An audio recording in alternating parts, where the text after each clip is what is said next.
by Elvis, which isn't, that's not really gospel, but it could be.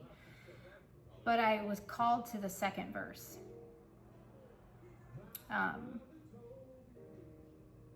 When you smile, the world is brighter. And you touch my hand, I'm a king. Your kiss to me is worth a fortune. Your love for me is everything.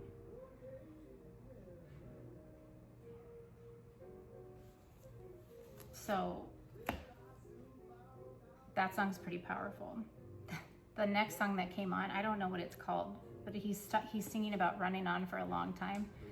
And it's about low vibrational energies. And, sorry.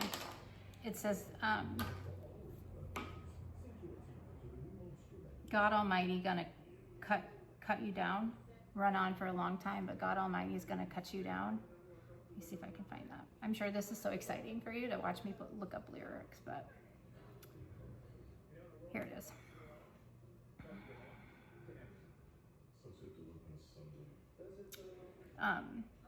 Like that song is basically about, like, it's a warning to sinners. That's why it was written. Like, I remember the song when I was younger. It's like, you cannot escape divine judgment for your actions, regardless of how you hide. Like, you cannot. It's like Adam and Eve trying to hide in the Garden of Eden after they ate and they knew they were naked and they were trying to hide from God, right? Like, he's gonna find you. Like, okay.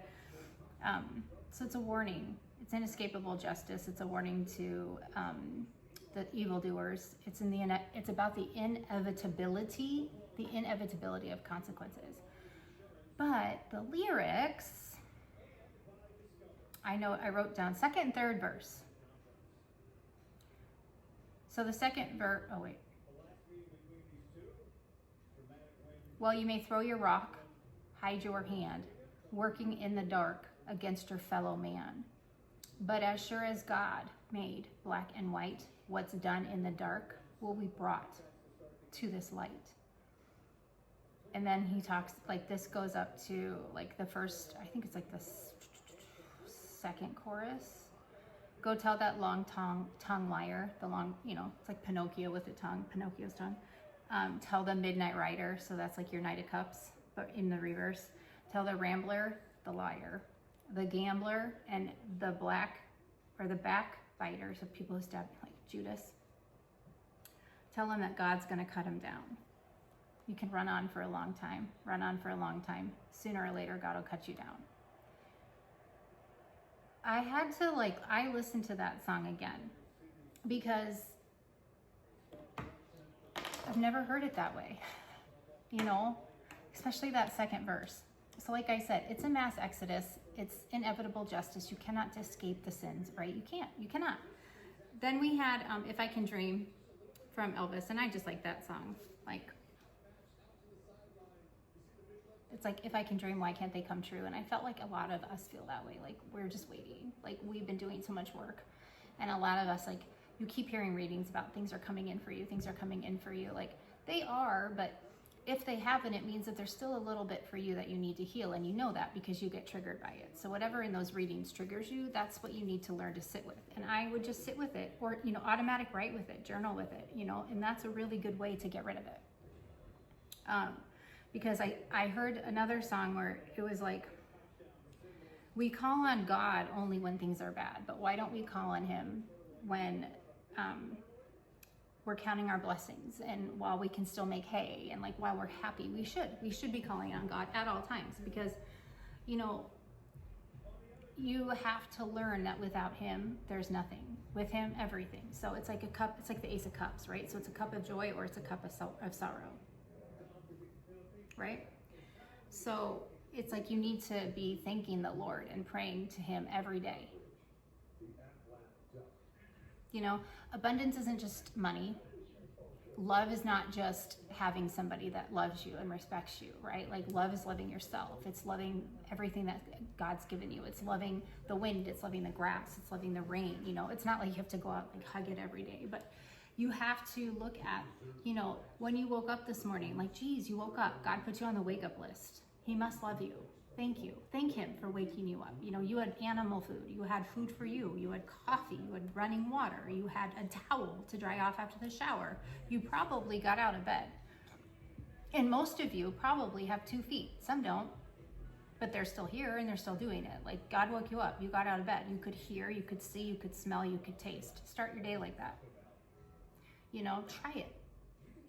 Just try it, you know? I think that's something powerful, is that when we lose our way, when things are hard, when things hurt, when things are taken and we don't understand it, and we're broken down to our knees, and that's when we go to him, yes. But we should go to him when, you know, we win the lottery, or we meet a wonderful person, or we find a new pet, or we make a new friend, or we, you know, watch a show that affected us, or we heard a song that was beautiful. Like, that's all him. So being aware, right? And I feel like that's what's happening. And that's like, you know, some of us are really good at it. Some of us are just starting, and that's fine. But awareness of it and doing it, it's pretty cool what happens, you know?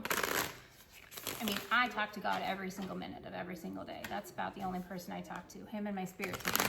And then whoever decides that they need to channel with me for, you know. And like, I channel some celebrities. Like, I've said this before in other videos. I'm channeling a lot with Ozzy Osbourne right now, which is so weird because I was not like a Black Sabbath person. To be honest, I didn't know much about him, but I did like watch the show that he had on MTV, like with his family. And I started to watch, I think it's on Hulu. I think it's just called Ozzy. I might be wrong. You should watch it. You know, he was bound and determined to never go back to what he was raised in. Bullied, attacked, had nothing. He wanted the world to know his name, and he did it. But the last couple years of his life were brutal. But in this, they talk about how they got him to start writing a song. Like, somebody wanted to work with him, and they found a way to make it work, and it was like overnight. The depression was gone. The pain was tolerable. He was physically stronger. And like they talk about, that was like the power of the mind, the power of controlling and not being controlled.